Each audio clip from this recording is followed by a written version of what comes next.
Alright, welcome back to the battle for Wesnoth. I'm Kerlath, and this is the South Guard. We are continuing from last time where we searched out Mebrin, only to find out that he went missing. Footprints leading away, it seems that he left of his own free will, or that he was probably captured.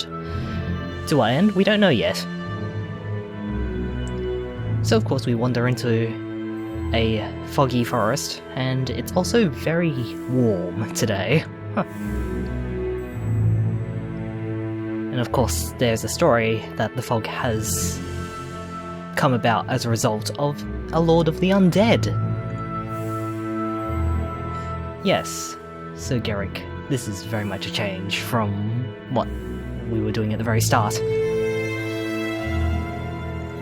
So yes, due to the fact that we are allied with the elves, we can recruit elvish fighters and shamans. The fighters are pretty standard, but they have improved movement range compared to our humans in forests, as well as shamans. They can heal units, and they can also slow down enemies, although in most cases it's probably best not to.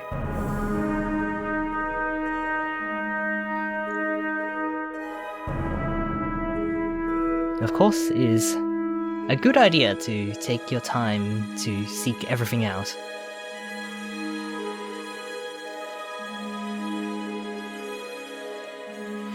So before I begin, let us open up our scenario objectives.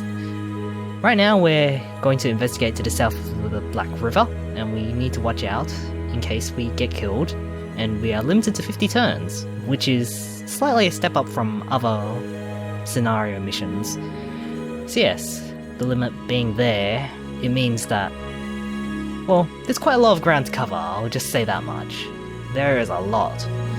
We have this encampment to the south, right here, and over to the southeast you have this snowy area, and also you have some nice looking encampment, entrenched areas. And you have this camp over here, so there's a lot of stuff to cover. So with that in mind, let us start the turn. And so I just move all the main important units off first, before recruiting a bunch of human archers, as well as an elvish fighter and a couple of shamans. They don't heal very well compared to, say, Ophelia or Minister Hylas, but they can still do a pretty good job if you're running out of healers, and we will need them. So the day goes on, and so I just decide to bring some to the south, and I also send some forces to the east. Here I start recalling some of our more experienced units, so we can take on everything that might be in this place.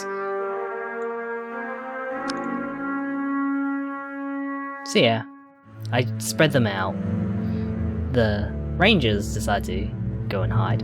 I also reinforce the positions of the area.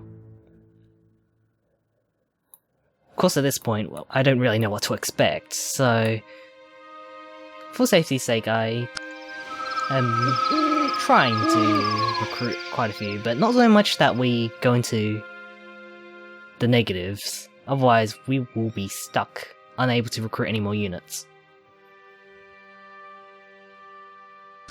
So it's night, and I decide that our more disposable units should be put out front, compared to our experienced units. Just to bear the initial grunt of any assault that happens along. We have our Merman Spearmen travelling down this river so we can cover the water area. Because, as far as I know, there's no real way from this area down south without having to make a crossing in shallow water, which most ground units aren't really able to handle too well. They have a pretty bad defense on their terrain.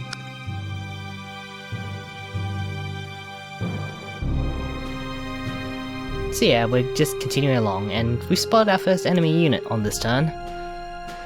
It was a bandit, and he just ran off the moment we saw him.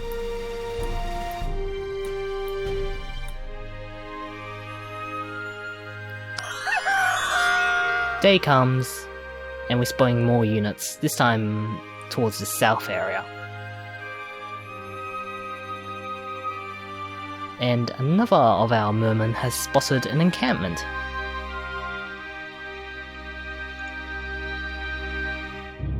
Of course, the elves aren't too happy about the fact that there are still bandits here, despite the fact we really should be going after the undead.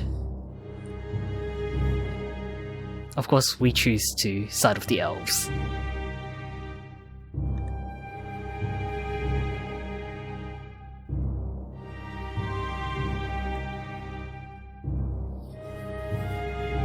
And of course, this is in reference to Mebrin.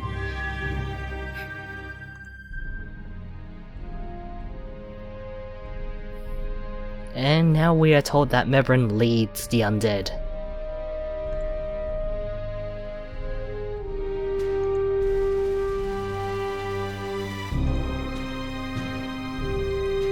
Now of course, this particular campaign being called The Choice, you get the choice of siding with either the elves or the bandits. It's at this point that the lines actually split off and two separate things occur here.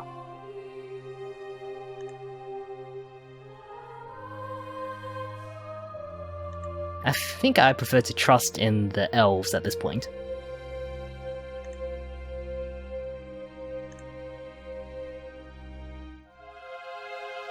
So what happens when you choose to side with the bandits is that they will end up being your allies, of course, but at the same time all the elf units that you have will disappear, leaving you pretty much very vulnerable to what's going on.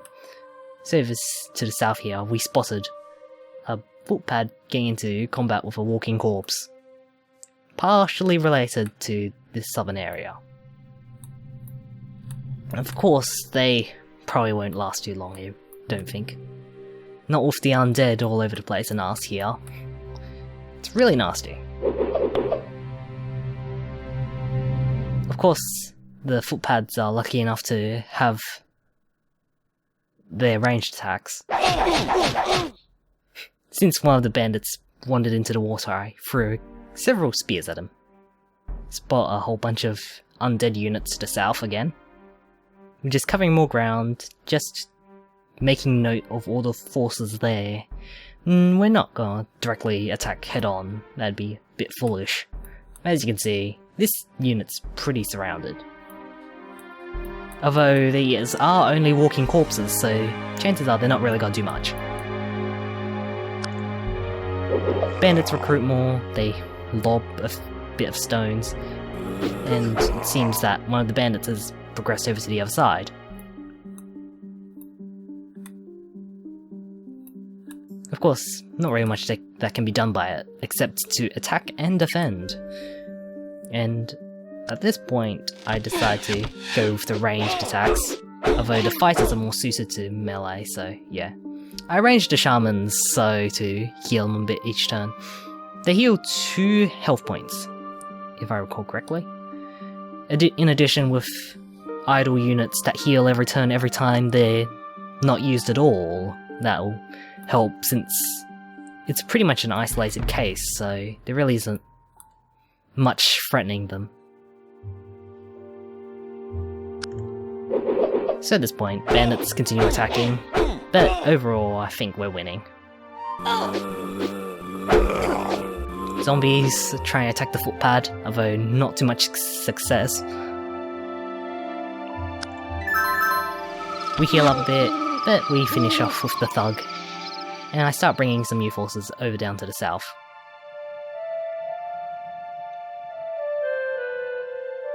We capture some more villages so we can continue gathering gold per turn. Of course, bandits, as they are trying to defend themselves from the undead. Now there's actually 2 enemy teams of the undead, aside from the bandits which aren't undead. And that is in reference to this little area of mountain down here. But more on that later. For the moment, we just have these zombies to the south to worry about. Luckily enough, we have the ambush attribute for these elvish bodyguards, or rangers as such. They actually says that as their names, which is a bit weird because they don't really have any name aside from their title. But since it does have an ambush attribute, it means that they can't see us right now, so it's a good idea to seek out what the enemy forces are like before charging in full force. So we heal up a little, we capture some more villagers, I send some more mermen, warriors. So yeah, not much happening here. It's mostly the enemy teams which are doing stuff at this point.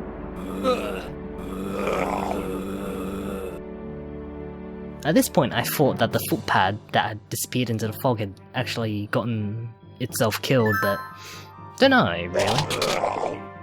I decided to move up a little and deal with a few stragglers. More units spotted, but we continue capturing villages. So long as we don't charge in without a plan, this should go pretty well. We have most of the area covered, although it is a bit thin over in the waters, which is why we have these mermen over here coming to assist. Of course, the lack of ranged attack can cause problems, but more on that later. As you can see, not much happening. Mostly interactions between the undead and the bandits. That footpad is barely alive, but is somehow managing to hold on. And that is the magic that is Wesnoth. How random can you get? Capture the remaining territories, and I decide to try and deal with that thug. And I start bringing some of the forces south and dealing with some of the undead. Bit by bit.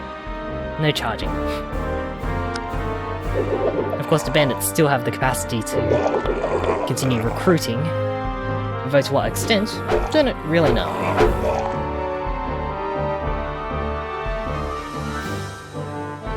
So yeah, we finally spotted the undead leader, and he is a group. His name is Groof. He is known as a Soulless. Not really much to say about it. Fairly weak, but can not really do much. Bit of a disappointment really, but that's not really the main focus of this mission really. We just need to eliminate the enemy.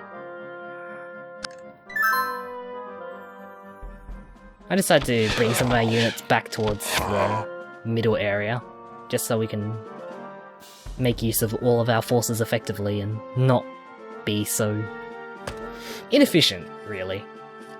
Our horsemen don't really do too well in the forests, so they're mostly limited to the pathways. So for 40% terrain defense compared to 30 in the forests.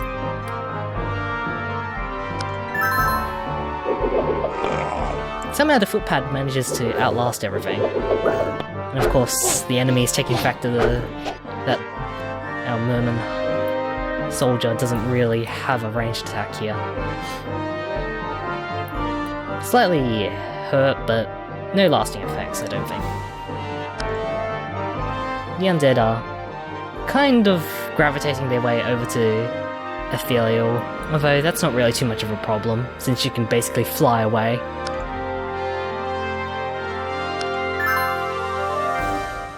At this point, I decide to move some of our merman soldiers back so they can get healed up a bit. Since none of the shamans are really with us, they can't really traverse over water as well. A village is probably for the best. At this point, I also attempt to move some soldiers over to the other side so we can take out the remaining of the bandits and actually get on with clearing out the rest of this area. So they heal up, and they finally engage us. The zombies continue moving towards Ethereal, and we see that we have some skeleton archers over on coming up from the south. Of course, best guess is that they're coming from over here, and so that's all that can be said about it. I decide to move our forces even further and deal with the footpad finally. Deal with some of the undead. Get some experience in. That one zombie is really lucky at that time. And of course they decide to attack the shaman first, because the way that movement is handled, there was only really so many combinations I could use before I could get both of them across water. And the fact is that water provides terrible terrain defense compared to being in the forest.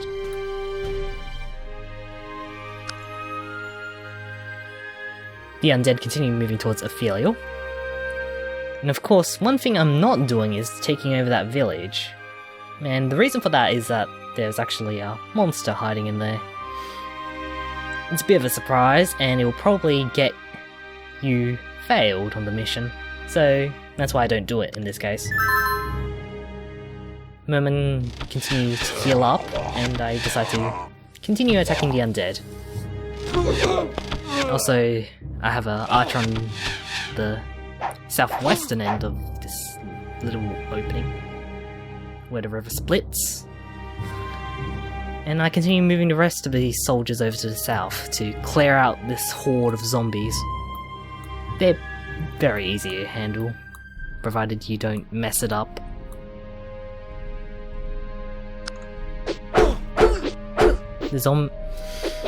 The bandits continue to attack us, and the zombies continue moving towards Ephelial.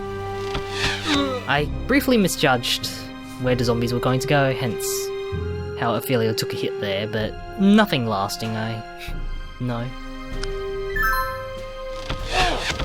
I used a soldier to attack the thug and move my shaman away. I also decided to start moving these mermen over so I can get more of a view of what's going on down here.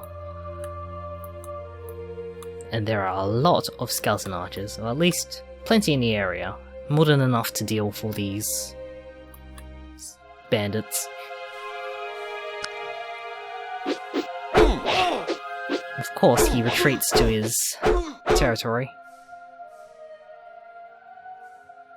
One of the zombies down to the south gets an encounter, and we lose one of our human archers to their archers, which are quite a bit more effective than us, especially during the night hours.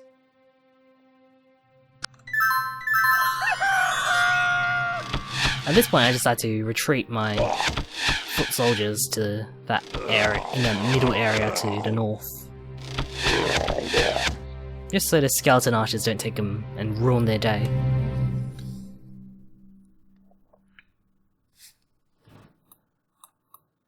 At this point we've basically got it won here. They're slowly trudging towards Ephelial, although they're completely unaware that these rangers are right by them.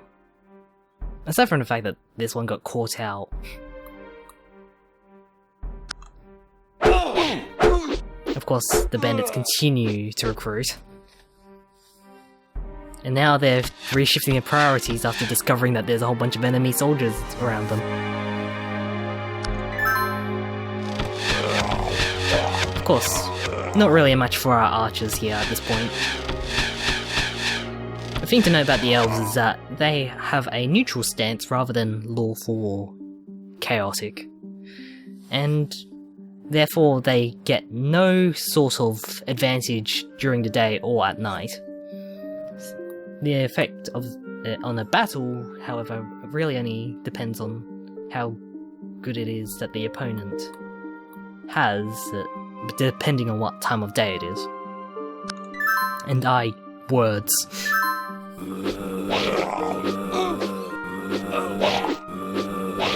The high defense value means that we don't get hit that much. It's at this point that the skeleton archers decide to take on the leader of the bandits. He won't last long.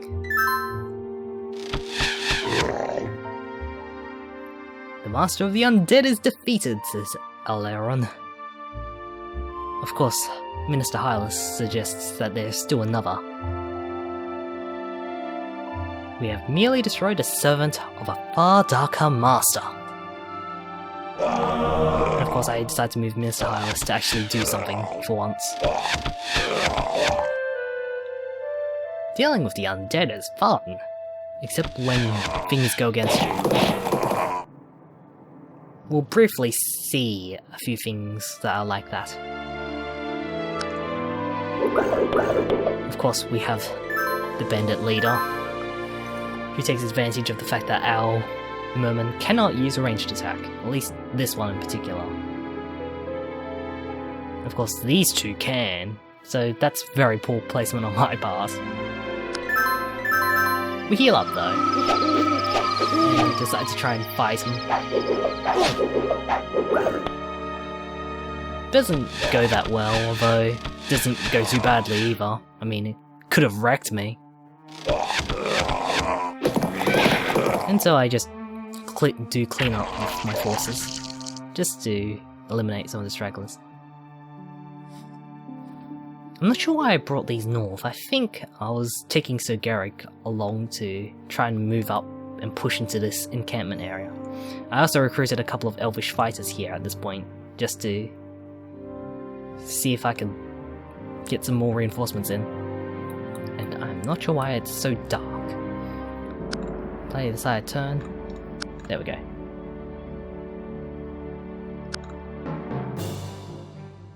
And of course, we don't actually see it on screen, but a bandit leader has just fallen. To the skeleton archers, of course. Who else would it be? But instead we're just gonna focus on cleanup for a change, and I think that's all of them. And so it's time to actually start moving our units proper. So we start shifting our units over. I decide to try and heal Ophelio up, whilst our forces decide to push to the southwest area. I've already got a scout unit, and one of these units here is pretty dangerous, even at a level 1 unit. And the fact is that there's not really an easy cure for poison. It poisons living targets, and they lose 8 HP every turn until they are cured or reduced to 1 HP. As you can see here, poison can't actually kill a unit, but it can get them very close, and given the chances, the odds of actually getting killed is probably exceptionally high at that point. So, yeah, healers are a good idea. As it turns out, I only have a few healers. We have a shaman over there, we have our Ophelio and Minister Hylas, and also the shamans over down on this side. For some reason I didn't think to bring any more with me down here, so I kinda panicked a little. What's left of the bandits moves off into the fog, so I can't actually tell you what they're doing. So we heal up a little bit, and I decide to push some of my units even further. We have a couple of fighters over there, and we continue moving along the path. The elf bodyguards just hide in the trees so we can see what's going on. And of course I make a little ambush point, so stepping onto the bridge where there's least defense can really help against a skeleton, especially since our bow can't really do much against them. The damage output will be way lower. But we're gonna watch this ghoul for a bit.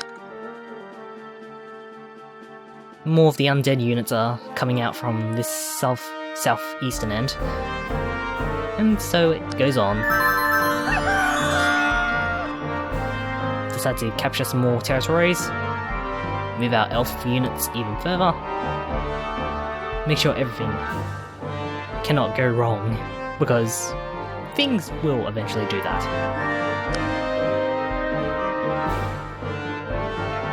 And so the skeleton actually decided to shortcut south into the swamp area over here. Pretty nifty, but considering the movement points that that unit had, it probably could have been pulled off by most units. So I decided to take it on during the day, and spot more units, and we push. I decided to finally grab a couple of shamans to help out, but I'm not sure whether they actually come in helpful here.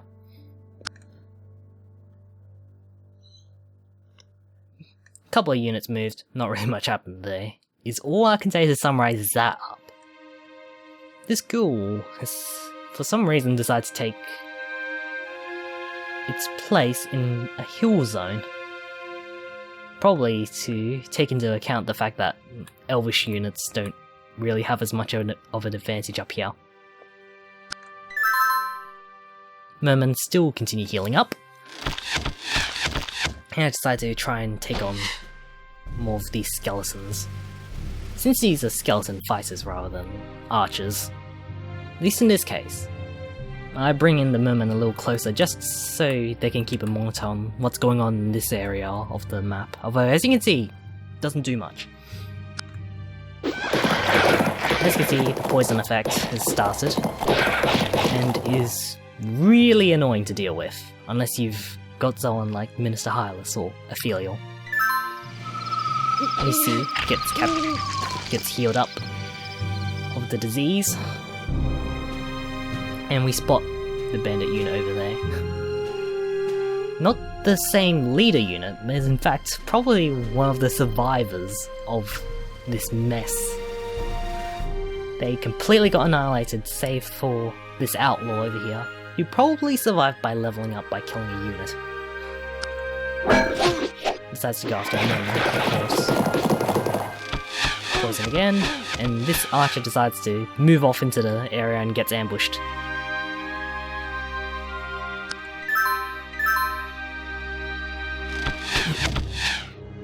I decide to take a more strategic approach by using only ranged attacks against that.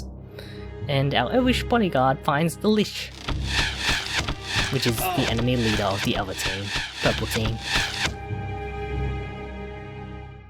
Not much beyond that, except to continue moving in, eventually we surround them. It isn't so good for elves, since there's pretty much no defensive capabilities provided except in the hills, because the trees kind of end at this point.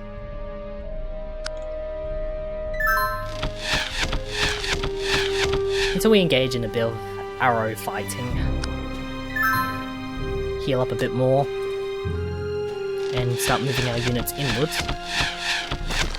And we handled that pretty well, I'd say. Though I don't think these units over here are gonna make it in time before we actually finish dealing with them, I decided to just move them along anyway. Keep the whole place secured. The only move that turn was to make a retreat by the skeleton. I decided not to deal with it right away. Too much trouble. Too much risk. And so I decided to just continue moving along.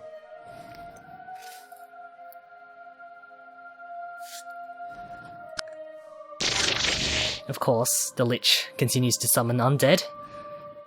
Another ghoul at this point. Annoying to deal with, but luckily Aphelial and Minister Hylas is relatively close by. I believe I decided to send these two north in a moment. Just so they can secure our zone. Just make sure we're not going to get hit by something to the north of us.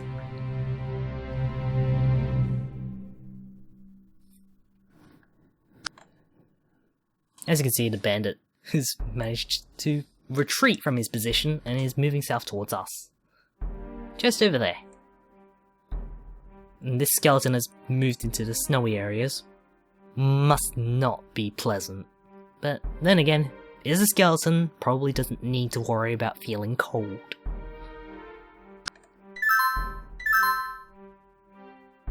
I decided to use our bigger units to bring him down.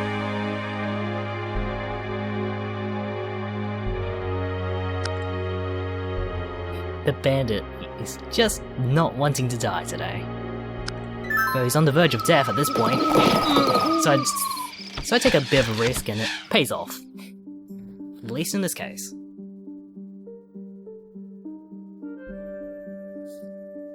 So yeah, at this point we've secured this area of the river.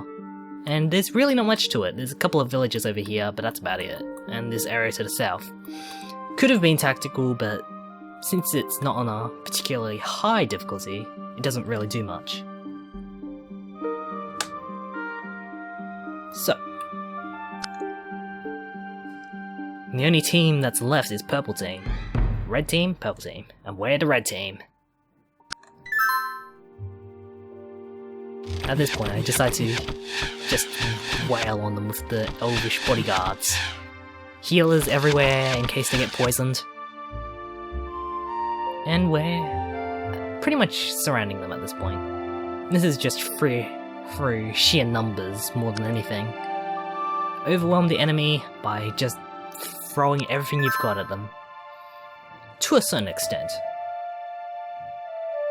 And so at this point, we're pretty much in control of nearly every single house. Village unit, rather. I'm not sure where the last one... Oh yeah, the last one's over here in this lake. Don't want to claim that one, but we have 20 out of 21. Of course, the Lich still tries to recruit more, although it's probably to a limited point. After all, there's no villages around it, and upkeep is a thing.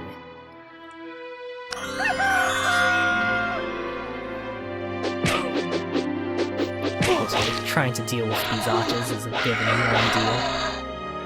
annoying deal. We bring in one of our fighters to try and whittle them down a little. Now, the thing about the Lich is that it's pretty tough to handle if you're a level 1 unit. So I'll just show you. It is a level 3 unit, advances from Dark Sorcerer. So it's pretty much one of the highest opponent units that we've ever faced before. It has quite a bit of movement, it has a bunch of HP, and it also has a bunch of options. Its magical attacks are pretty damaging, and they have high chance to hit, and its main melee attack has a drain. So it basically takes unit from living units. So yeah, not particularly nice at this point, although if you were a player, that'd be advantageous for you. And so the Usher decides to just attack on that. And so we lose another fighter. I don't believe it matters too much now, I think we're about to finish. We're healing up. And we deal a whole bunch of damage, and that does it. And so Garrick announces victory over the criminals and the undead.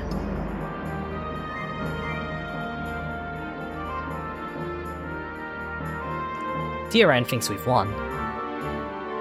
But Ephelial states that there is more to this, unfortunately.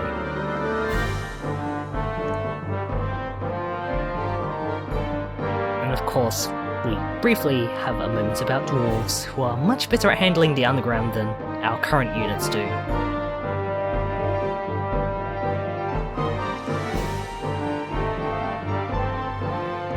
At this point, Sir Garrick will leave us to get news of all this stuff to Wesnoth.